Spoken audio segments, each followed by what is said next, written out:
welcome to the third Los Angeles Commerce Neighborhood Summit.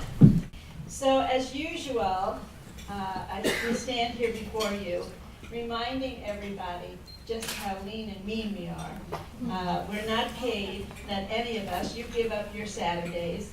None of our guests, none of our fantastic volunteers. So we're grateful to YPI and Dixon for feeding us.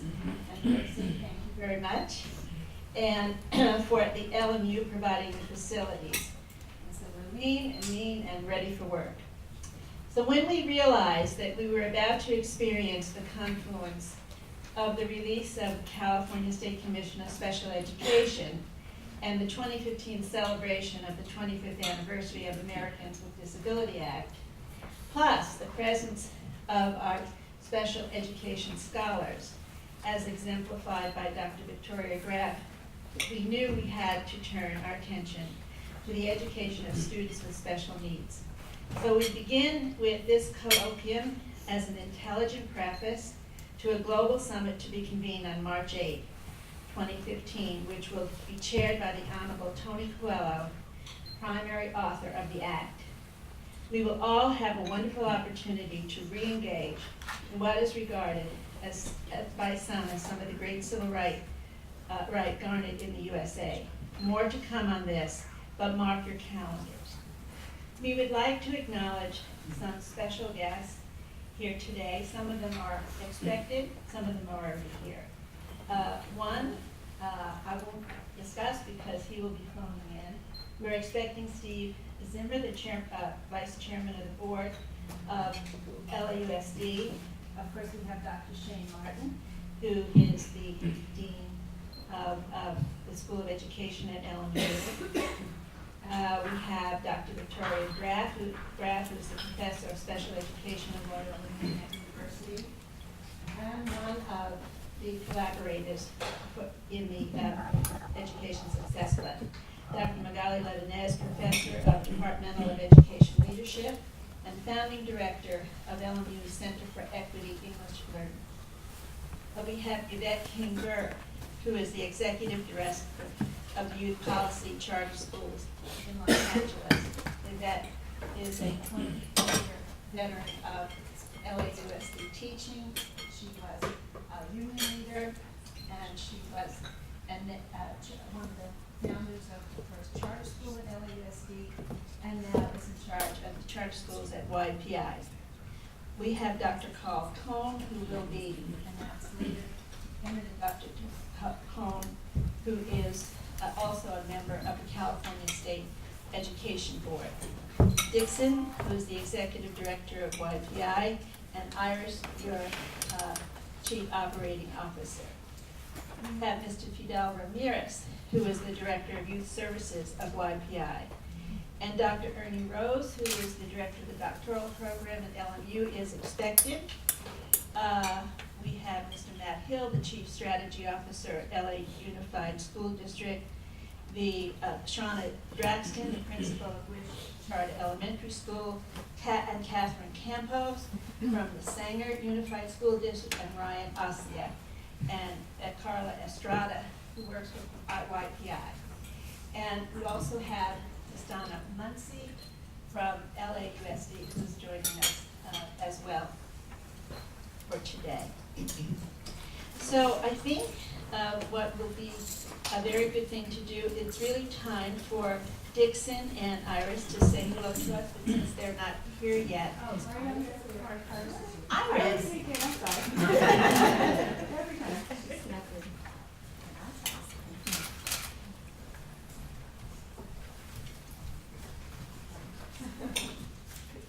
All right, I always go straight to the orange juice, get my food and exit. Good morning, everybody. I actually want to bring up Jesse Noonan as well. And good morning. Thank you so much for being here, for being on time, for being present. We're really excited. And we had a chance to peek at the agenda that was emailed out earlier this week. And we're just very excited and grateful for the partnership that we have here and the time and investment that is done. And as Maureen said, it's very challenging in terms of the resources, but the investment that's being done in terms of time and the quality of speakers that really make an effort and make it a priority to be here with us every couple of months, and to be able to share their expertise is one that's extremely valuable. But more importantly, also the relationships and the conversations that are had every time when we get the group together, which is also very exciting in terms of the work that's being done through Promise Neighborhood across the city, in Pacoima and Hollywood. We're starting to see the synergy and the glue come together in terms of the various initiatives at the site levels, which is pretty exciting. I was telling Maria, every time we come in, it kind of feels like Christmas or Thanksgiving. It's like you see everybody. It's like, hey, how are you? It's always a couple of months, but then when you regroup and are able to share some of the experiences that have happened over the last couple of months and hear about the stories and how families are being impacted, it's pretty exciting. So I'm just really excited and happy to be here. And again, thank you for being here. I wanted to introduce Jessie, who is our Chief of Academic Support. She is brand new to the team. Brand new as in like her first colloquium, but she's been with YPI a couple of weeks now, months? I lose track. We kind of lose track of time here. But just very happy that Jessie's on our team, and I just wanted to bring her up. I know she's been working alongside several of you and providing some additional support. So just very excited to bring her to the team. Cyrus. Good morning, everybody. I echo everybody just thanking you so much for being here on a Saturday morning and engaging in this conversation with all of us. It's been so great to get out to some of your school sites and see all the wonderful work that's happening at the Promise Neighborhood Schools. I think the topic today really draws us back to the idea of what we're trying to do, educational success, the Promise Neighborhood. What is the promise that we actually have for the youth that we serve? And I think all of us that work with children and work at school sites, I think the ultimate goal is always to provide an education for our students that we would want to provide for our own children. And when we think about students with disabilities, especially low-income students with disabilities, and we think about all that we know now about early intervention and resources that parents need in order to ensure that students with disabilities are getting the adequate education, excellent education, and equitable education, the work that you're doing on the ground is incredibly important to bring families to the table, to make sure that they have the information that they need, to really advocate for their children, to really make sure that they get what they need in order to succeed. There's actually a teacher here whose classroom I was in a couple of weeks ago, Ms. Fard, right there in the back. And when I walked into her classroom, along with Ms. Arredondo, one of the administrators at the school, I was so amazed to see that in an STC classroom, you really could not tell, in terms of the instruction that she was providing, that was the classroom that she was teaching. She was doing college preparatory math, she had her students in groups, they were doing things at a very high level, there was rigorous instruction going on, and I think it's stories like that, and I know that that's happening at all of your schools, that's really gonna provide the children that we serve the kind of education that they need to really succeed. So thank you, Ms. Farr. And thank you, all of you. We do a lot of this work when we talk about small campuses with limited resources and the ability to serve the students that we serve. So just thank you for all that you do. Thank you for being here today to engage in this conversation and really working to ensure that some of our most at-risk students, some of the students that really need our most support are being focused on today here at the Colloquium. So thanks and have a great day.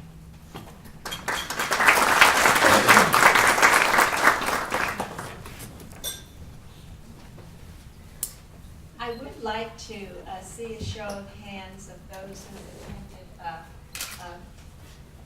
previous colloquium. So we have a lot of repeaters. So we welcome continuity, but also we're excited by new people.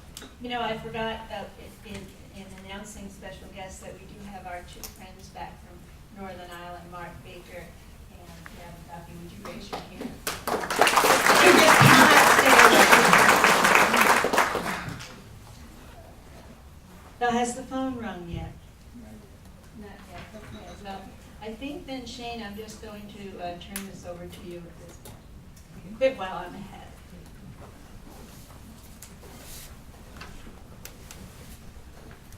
Maureen, thank you. And it's a great privilege to welcome everyone here today to Loyola Marymount University and to our William H. Hannon Library. Thank you so much for giving up your Saturday and coming here early. I can't tell you how impressed I always am that this group in particular is here on time and ready to work every single time we've worked with you. And I can't say that about everyone that we work with.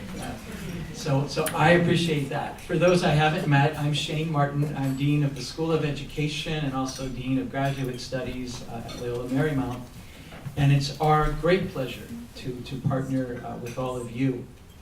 I want to extend my own very personal warm welcome to Donna Muncy and thank her for being here on Saturday. Donna, your leadership and everything you do for LAUSD, we're very grateful, so thank you so much.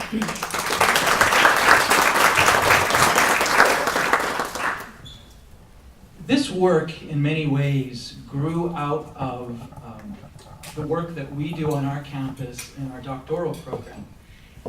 Some of you are aware that this last Monday, we had our School of Ed convocation, and the focus was on the 10th anniversary of our doctoral program, the EDD in Educational Leadership for Social Justice. And Jessie's a proud graduate of that program, and I'm just always so pleased to see her in front of folks because she's just so good and so articulate. And those of you that will be working with her in her new role in YPI, you will absolutely experience just how fabulous she is. And others in the room have been part of that program as well. But in particular, I want to talk about Dr. Maureen Kindle. You know, and Maureen's bio, with all the other bios, are in your packet, so you can certainly read that. But for those who know Maureen, after a very, very full, rigorous, and robust life in the civic world and also in the private sector, Maureen decided to come back to school and first took her master's here with us at LMU and decided, you know, I'm going to continue on and do the doctorate. Completing a doctorate at any age, in any stage of life, is quite an achievement. But to do so after one has had a full public life and is a seasoned veteran and choosing to go back to school and work on an earned doctorate, when in fact Maureen was at the point in her life where people get honorary doctorates, is truly remarkable.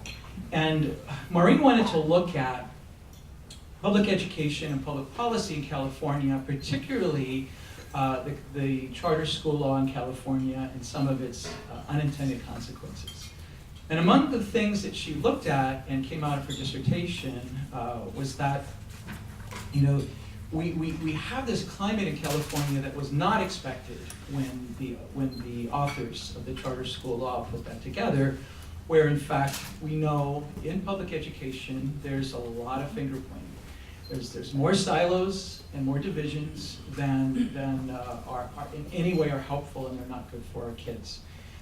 And so how can we break through these silos, through these divisions, through these at times contested spaces where the finger pointing is, you know, well, we do the real public education, where you take all the money, where you don't give us enough money, well, and on and on and on and on. And I think that you know what I'm talking about. We see that play out often. And so Maureen really had the vision to create the Educational Success Project, and it was a terrific fit with us here at LMU because of our vision of seeing this university true to our Jesuit heritage, of being a place where we can bring people together across divisions and differences and silos. To be sure, to recognize differences and talk about them and work through them, but more importantly, to focus on what's really important. And for us, it's the children of Los Angeles. And so we very much wanted to have the space to do that. And this is the 5th Education Success Project. This is the 3rd that we've done with YPI. And we, in fact, are so proud to be your partner.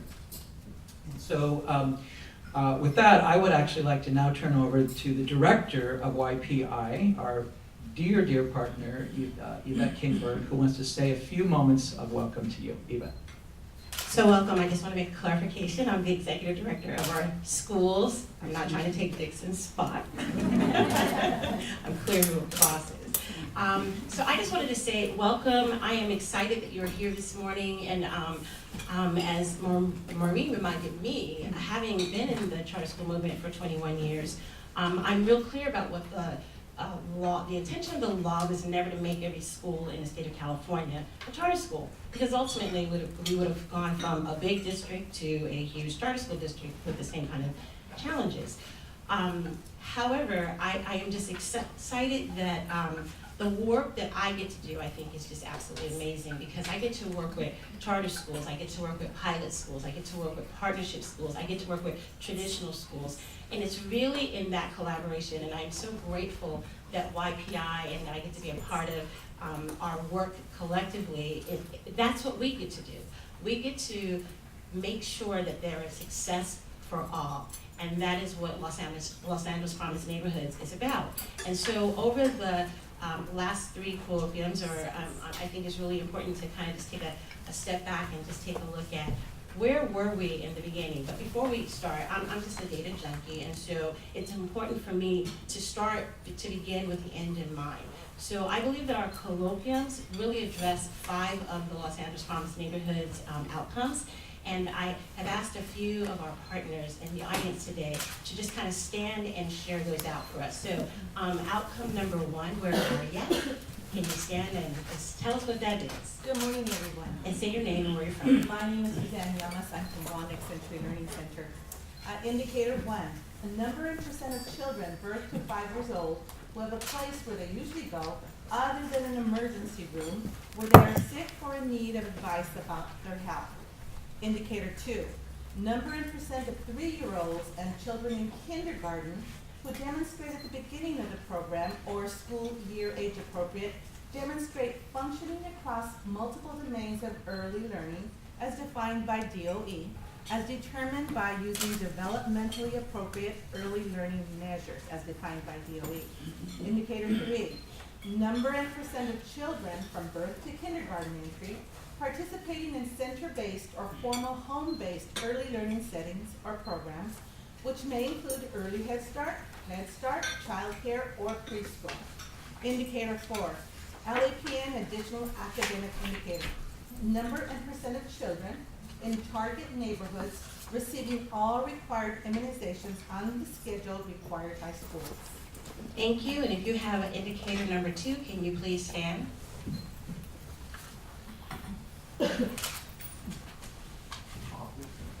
Just the outcome. Outcome number 2, students proficient in core subjects. Thank you. Outcome number 3. Right. Outcome 3, students experience successful middle school to high school transitions. Outcome number 4. Outcome number 4, students graduate from high school. And outcome number 5. Outcome number 5, college and career success. So those are the 5 outcomes that we're always connect back to the colloquiums. I think it's important for us to be intentional about what the outcomes are. So if we go back to our first colloquium for Los Angeles Promise Neighborhoods, that was on October 5th, 2013. Our goal for that day was that all LAPN schools working in collaboration. And so the notion of charters, pilots, partnerships, public school choice schools, and traditional schools under one roof, having a conversation about collaboration. We've had conversations within the district about how do we get folks together in the same space to have a conversation about what's really important, because all of us have the same academic outcomes that we desire for our kids, and that's for them to all be successful, regardless of whatever reform path that your school and your communities have decided to take. And so I'm excited that Los Angeles Promise Neighborhoods gets us to kind of focus in one direction, that we're all in it for the same game, and that's for youth achieving and successful students. Secondly, we got to hear that bit from our illustrious friend, Superintendent Tom Torlakson, and it was really exciting to hear his remarks and to be able to have our leaders, My apologies. Your apologies. okay. Oh, wow, I said that tiny bit any better? I guess not. Surprise, surprise. We'll keep the surprise. So we got to hear from Tom Torlakson, that they are Public Superintendent of Public Instruction. We got to really hear conversations from our fabulous friends from Northern Ireland, Professor Mark Baker and Dr. Gavin Duffy. And they got to share with us what was happening in Northern Ireland about sharing between schools. And many of you talked about how listening to their stories helped you to think differently about our challenges as we heard about the challenges in another country. And many of you shared that after hearing those stories, wow, we don't really have a lot of challenges in comparison to what's happening in other nations. So we really can do this work of collaboration and working in partnership. We got to hear from an amazing panel that day.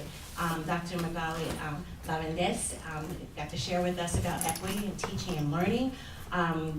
Shelley Siegel-Coleman shared with us that day about the core of Common Core and what was really important about Common Core as it related to English learners, and she shared with us what was up and coming about the new ELD standards and how we really needed to be aware of those new things that were in place, and that if we were going to make sure that all of our kids were successful, we needed to be able to know and understand what those new ELD standards were about.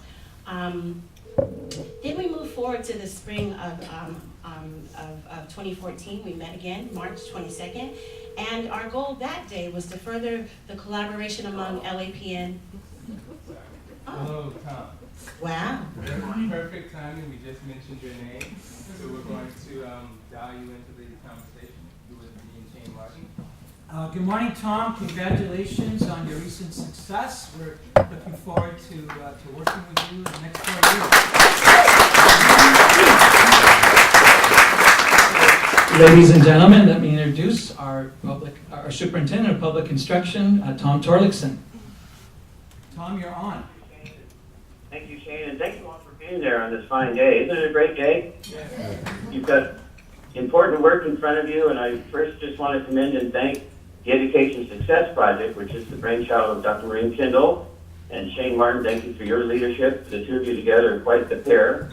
And then the partnership you have with Los Angeles Thomas Neighborhood Schools, the focus, Dixon Slinderland, great leader, the whole idea that we can create enormous opportunities for students by reaching and teaching the whole child.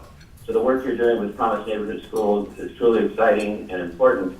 And this focus today is critically important. Dr. Cohn, appreciate, Carl, your work on the California Commission on Special Education, and of course on the State Board of Education. You bring your passion and expertise on how to help students with special needs, how to help all students with disabilities. And so thank you, Carl, for your leadership. It's been tremendous, and your friendship. And as we look at our schools, we know they don't have enough resources, so I know part of your work today will be to identify where the gaps are. We don't have enough resources for all of our students with disability. What are the needs? How big are the gaps in training and services? How big is the demand for special needs teachers that's not being met? And how can we just work together, all of us, to assure that all types of students with disability are successful in schools? And I would just say the timing is very important of this symposium, this workshop, this discussion, this colloquium, because 2015 has a number of things coming up that are momentous. One is the 25th anniversary of the ADA, the Americans with Disabilities Act, and celebrating that. I know you're about doing that as well. It's also the year the Special Olympics come to Los Angeles, and my department's already working with the Special Olympics Committee on opportunities we can have to highlight some of the needs and some of the successes and some of the wonders that take place with students with special needs when they're given the resources and the high hopes and expectations are being met.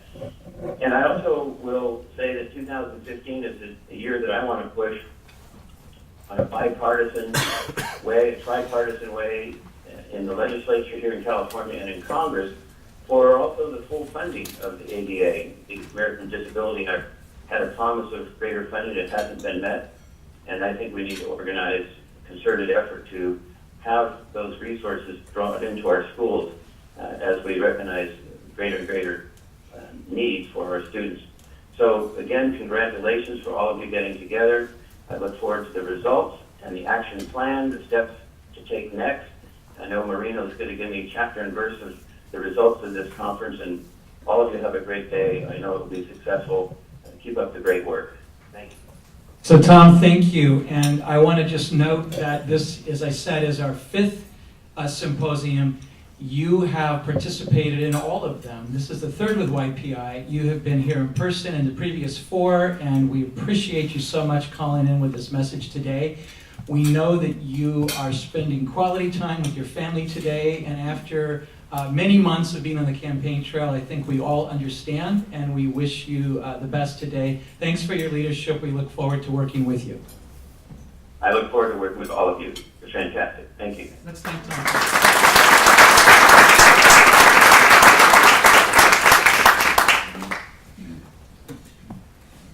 So what a perfect segue, because after our collaboration and talking about our goal this past spring, Tom was our speaker. After that, we had the director of Los Angeles Promise Neighborhood Director, Karina Favela, give us an update about the Los Angeles Promise Neighborhood projects. We had an opportunity to meet Harry, met Sally. We did some, we talked about transitions from preschool, before preschool, elementary, middle school, high school through college. We got to hear from Dean Martin, who gave us the tone for the day, which focused on benefits and barriers to collaboration. Dr. Vicki Graft and Dr. Shana Draston talked to us about Success for All and Common Core, a focus on special needs students.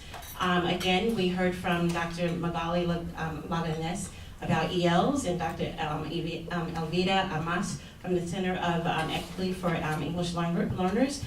I shared data about disengagement in the state, from the state of California and within the Promise Neighborhood schools. We had an amazing panel and brought back our friends from Northern Ireland again to talk about disengagement. Gavin got to talk about what was happening in Northern Ireland. We got an update from him. We heard from Dr. Solosano from UCLA about critical race theory and the percentage of students transitioning from high school, students of color transitioning from high school and into college and college completion. We got to hear from Joaquin Noguera, who got to talk to us a little bit about social cultural aspects of disengagement and what we could do as teachers and administrators on our campuses and in our schools to be able to do a better job in making sure that our kids make it to the finish line, which is getting through those transitions and having our kids be successful and going on to college and university and being successful. So today, we're going to do an in-depth focus on our students with special needs. And one of the things I've learned from one of my dear friends, Dr. Tommy Chang, is talking about the why, right?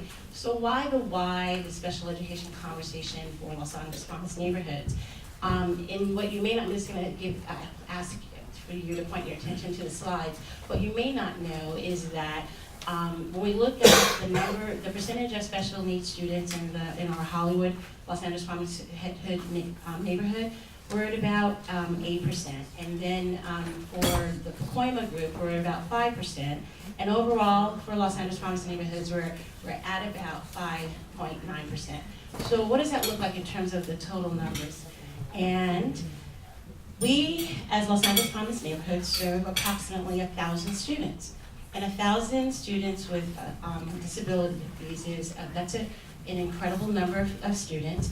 And so today we're going to hear about ways that we can really be intentional about making sure that we don't leave this population of students behind.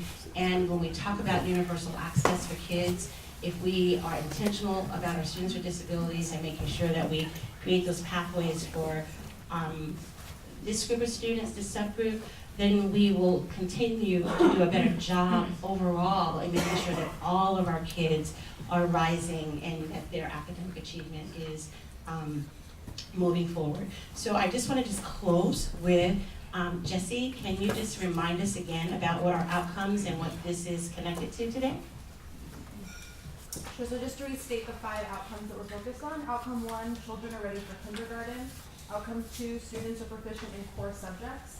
Outcome 3, students experience successful middle to high school transitions. Outcome 4, students graduate high school. And outcome 5, college and career success. Thank you, and that sets the stage for where we're going. Thank you. Thank you so much. And we've had a couple people join us in progress that I would like to recognize. First of all, our terrific friend at LMU and our colleague, our board member, Steve Zimmer, who's here. Steve, would you stand and say hello? Steve, thank you so much. You've been so wonderful, and you've come to these different symposia, and we're always grateful to have you with us, and thanks for your wonderful leadership.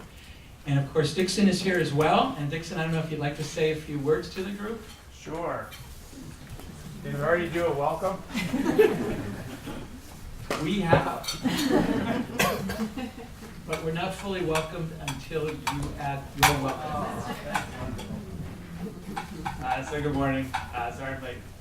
I just want to reemphasize what I've said before at these, and this is now our third, that this is really one of the most exciting things I get to go to as part of the Promise Neighborhood work.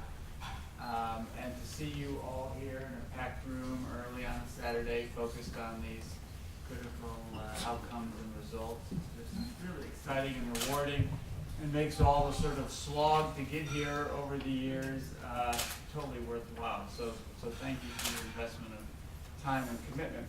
I do want to say that, since we last got together, I think we've continued to make the case nationally that this is the preeminent model for how to do this education poverty work in the country. And I think that's been recognized. We know that the Promise Neighborhood led to the Promise Zone. And we now know, as of 2 months ago, that the Promise Zone has led to 6 U.S. Department of Education grants, 6, for $46 million to support the work that we're doing in the Promise Neighborhood and Promise Zone. So that just doesn't happen. You don't get $46 million in the Department of Ed, and Los Angeles doesn't get $46 million in the Department of Ed in the past. So we've fundamentally changed that paradigm, changed that narrative. And it's because of the work that you're doing on the ground, because of the stories we can tell back to DC and people on the East Coast about what's happening in LA. And it's just made it, really exciting and rewarding. And so I thank you for that. I want to thank all the YPI team who are here, who work so hard every day. We were just together all yesterday afternoon working on RBA and RBL and how do we get a pathway forward, and how do we work from the results we want back, and how do we take these 10 or 5 core results and really transform the schools and communities that we're targeting. So it's an exciting time, but there's a lot of work to do. And so I think spending this intense time today together with all of you is really critical to that overall effort. So thanks very much.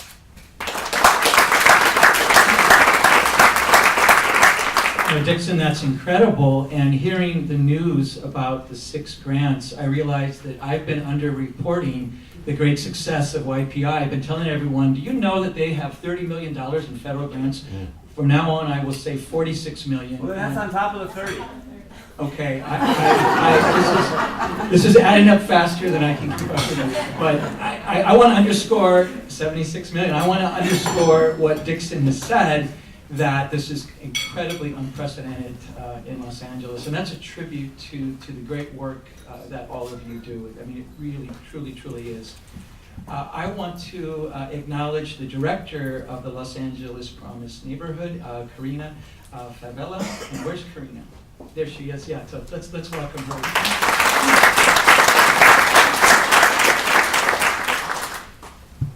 We know it's too hot in here, right? It's a little uncomfortable. So we have the engineers, and they've just turned on the air. In fact, I can just feel it now. It'll take a few minutes, and we'll all be a little bit more comfortable. So just hang in there with us. Thank you. So you've heard a lot of folks saying hello. We've got an incredible program for you today. It is really, really robust.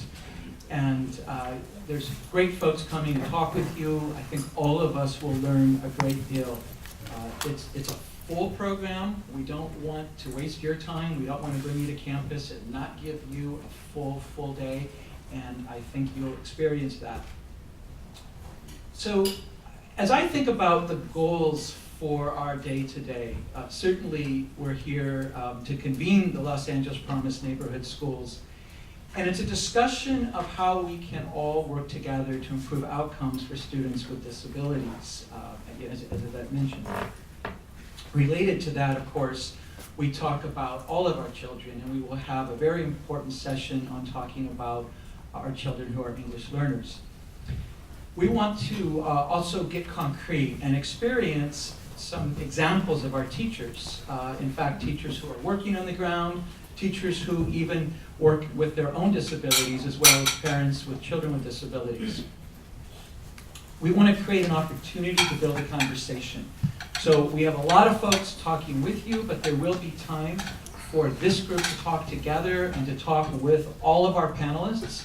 We have something in your program called the Grand Discussion, which comes right after lunch. And that will be the point at which we will have dedicated time to pull everything together for questions and comments and how we can learn together and move forward. So as the day progresses and as you listen to our great panelists on the various panels, I encourage you to write down questions and comments you have. There'll be a little bit of time through the day, but there'll be dedicated time right after lunch for a great in-depth discussion. So we want that conversation about sharing successes among Los Angeles Promise neighborhood schools and the leading educators and public officials who are here today. It's important for all of us in leadership roles to listen to those of you who do this work every day on the ground. And finally, I would suggest as a goal, understanding the personal responsibility that each one of us has to contribute to the education and well-being of all of our students, and in particular, our students with disabilities. And I want to say that this requires an ongoing paradigm shift. We have decades of serving children in ways that were very compartmentalized. And the veteran educators in this room know this very well, that previous versions of how we served our children, those models looked very different than what our vision is today. We had different programs where when we identified children, we had them go to different places and we sent them out for services. Today we have a very different vision, an important vision. We'll hear a lot about it. And I think it causes all of us and calls all of us to continually grow and think and reflect on our own belief systems and how we serve all of our children. And so, again, I'm looking for just a great day with